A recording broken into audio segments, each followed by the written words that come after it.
Welcome to the Content Amplified podcast, brought to you by Masset. Our goal is to help you get more from your marketing content. Each episode is a 10 to 15 minute interview with industry experts that share amazing insights to help you squeeze as much juice from your content as you possibly can. Here's today's interview.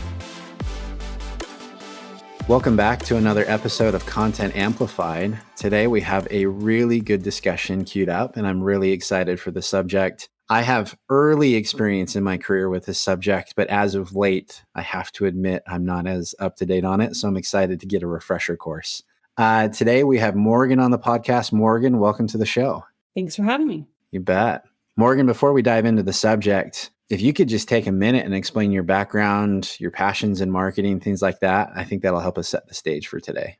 I am the Director of Performance Marketing at Clutch, the leading marketplace of B2B service providers. If you're looking for a web designer, mobile app developer, or IT services provider, kind of run the gamut in terms of what we offer, but looking to help you find the right provider in a short amount of time. In terms of what I do at Clutch, it's predominantly I still oversee the SEO side of the house, content side of the house, paid side of the house. Obviously, I'm in a lot of things. But before Clutch, I worked at a small agency out of the Chicago area and kind of doing just that, actually. Really worked for a wide variety of B2B and B2C clients, kind of ran the gamut from nonprofit to SaaS to some really specific niche providers, like anything from crime scene cleanup to a executive search consultancy that was very specific to nursing and C-suite. So very all over the place, which is really fun and really got to do a lot of different things and really had to learn fast and experience so many different problems, honestly, that has really helped me in my in-house position. It's I've kind of, in most cases, I still find some surprises that I've never encountered, but a lot of that experience really prepped me for the job that I have now. And I would say before that, nonprofit stuff. So really done it all. Nonprofit, agency, in-house. It's been all over the place. That's exciting. I feel like there's a lot of good stories in that history, especially crime cleanup. I'm sure that would be a riveting. You could have the true crime marketing content podcast episode at some point. I think that would be fascinating. Pretty crazy conversations. And I definitely have to tell my husband, if you look at my search history right now, I just know that I love you and this is not about you at all.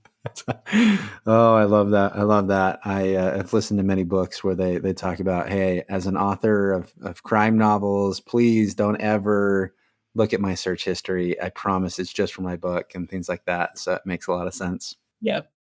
Today's subject, performance marketing, by the way. I love that title. I feel like everyone, even if it's not in your title, should consider themselves a performance marketing individual because everything in marketing is about performance. And I think there's a lot of elements that get combined in that. But I love the title. I think it's super fitting. Today, we're going to talk about specifically platform-specific algorithms. There is an ever-changing landscape, regardless of what platforms you're using, of how you are getting traffic, how you're getting eyeballs, how things are being ranked. Most notably, you're going to have your Google algorithms and things like that. But even, LinkedIn has algorithms and all the social platforms have algorithms and they're always changing. And as they change, there's always a need to adapt your marketing content to fit to the new needs of that particular platform. So we're going to dive into that. So Morgan, what platforms do you specifically focus on the most? And have you really seen major pivots in content historically to kind of keep up with the algorithms? For me, it's going to lean more heavy on Google, of course, just from where we're spending dollars paid. And also just the majority of our traffic to our site is very specific to Google. Of course, there are some other players in the game, but with it being such a heavy influence and a presence for our site and the type of users and where they're coming from, that's predominantly where. I will just preface to say you should know what's going on in other platforms, but you shouldn't be an expert on all of them. So I would make that clear. Pick your lane. Don't try to be everything. Don't try to be the expert on Quora, advertising. If that's your thing, that's your thing. But don't try to do it all first and foremost. And if you're trying to go into something new, tap an expert that really knows their stuff for that platform. And so that's what we do a lot of. So I will say I'm not a social advertising expert. We don't typically do a lot of that. I have dabbled in that past. I've done a little bit of that, but not as recent, and if I haven't done it in the last year, I'm going to lean on an expert to really help to fill those gaps for me, bring me up to speed so that I know what I'm doing when we decide to go into that avenue. We have a demand generation team member who really handles more of like the LinkedIn ads and stuff like that, but we work hand in hand together. And so right now we're actually in discussions and talking about testing some other types of ads. And so they brought me in to be like, we need to bring you up to speed. What's changed and all that. But Google is always going to be, for me, the biggest priority because of the nature and impact it has on our website.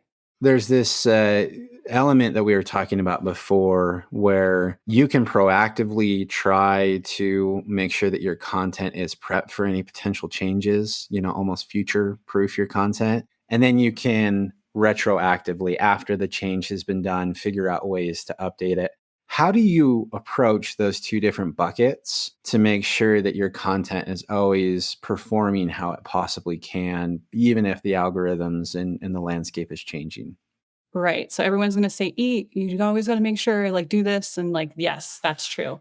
But tactically, how do you evaluate that? So you should be doing like an analysis on your content pretty regularly. There should be someone, at least one person on your team that's their thing. And if it's not one, like it's spread out, like you have a clear defined roles and responsibilities of who's doing what and when and how frequent and all that. So that's sounds kind of boring, but it's necessary to get the job done, right? We look at metrics like engagement rate, which is kind of a newer thing for like specific to GA4, and like recommend reading that definition like 3 or 4 times over and making sure you know what it is and like how it's counted, because GA4 is a beast for a lot of folks right now. So look at engagement rate, look at average time on site. I haven't heard much positive feedback about GA4.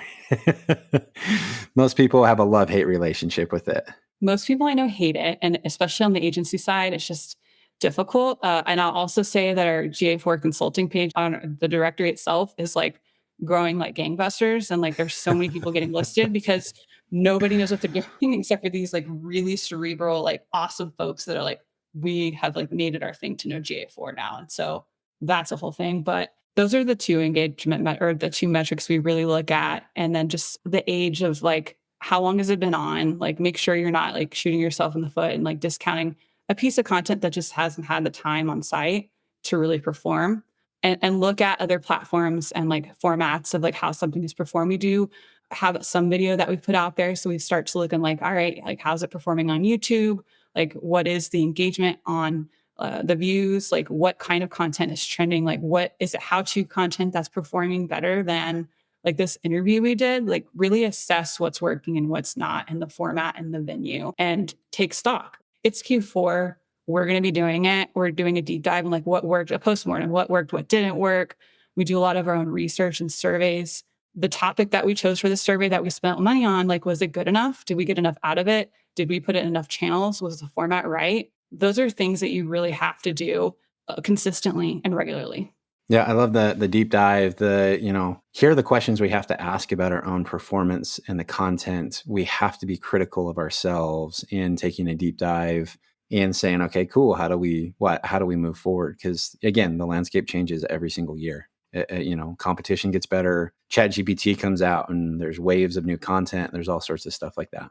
So if you're wanting to stay on top, specifically of the Google algorithm, are there any good resources that you can recommend or channels to go out there and really make sure that, you don't have to be the in-house expert, but at least you can follow a handful of them to make sure you're aware of the changes and possible recommendations? I think this one's pretty common. At least I hope it is. And if it isn't, it really should be on your list. But Search Engine Journal, they don't just do Google. They will also let you know what's going on the search side, like LinkedIn, algo updates. Those are pretty timely. I will say that like Twitter or X or whatever it's called now is still like the place where you're going to learn first. Like you should be connecting with other like-minded marketers. If you're an SEO, you need to go find who's talking about SEO, like who's giving really niche advice, go follow them. If you're into PPC, do that. I follow like a really good like community of people that I've met at conferences, or that I just like what they have to say. And they're usually really on it. And I'm like, I'm noticing volatility and like, here's what's going on. And it's like, we think it's an update coming. It hasn't even been formally announced and we're already hearing about it, right? Yeah. And then you'll see the formal announcement and really dig in. But a couple that come to mind, Dave Gerhardt is great. Like B2B marketing, that's like really a great place to go to. And he has a lot of good things to say and let you know what you can do tactically to like make some advancements in like your playbook. Anne Hanley, really great content marketer. I saw her in person at Content Marketing World recently, and she's a really great speaker and she knows her stuff. She's really involved with like the AI conversation right now. So like that's a person you can definitely lean on. And then Kaylee Larkin, she has her own agency. I think she just went in-house for and I forget the name, but an analytics e-commerce company. And she is really great at like synthesizing super complex things like conversion tracking and like what's going on with like Safari and all those things that are getting stripped out of like how you can advertise, which is crucial for e-com. So like e-com's your thing. It's not even my thing, but I still follow her because there's relevant, like tangible things that I can take away. One thing I would, from my experience, to add my 2 cents when you're looking for authentic people to follow, first of all, if you know someone that's good, like Morgan's recommendations, I immediately trust those recommendations and I would put a lot of value in that. If you're assessing it for yourself and you haven't received a recommendation, I personally look at the type of content and if they're sharing firsthand experience and firsthand data. It's really easy in today's social media and website landscape to just regurgitate content, make up content, fake content, whatever it may be. But the people that really know their stuff are more than willing. They'll show you screenshots of their Google Analytics. They will show you specific stories about how things have changed and all of that. Those are the kinds of people I found to be more authentic, trustworthy, and really up to date on things. If they can't share that content, most of the time they're getting it from some other source and regurgitating it and things like that. And you're not getting the right resource. So we got time for one more question. Again, this goes by super quick. And so it's super fascinating. Any last recommendations when it comes to how do I make sure my content is really working the best with, any kind of a platform, even though the landscape's changing?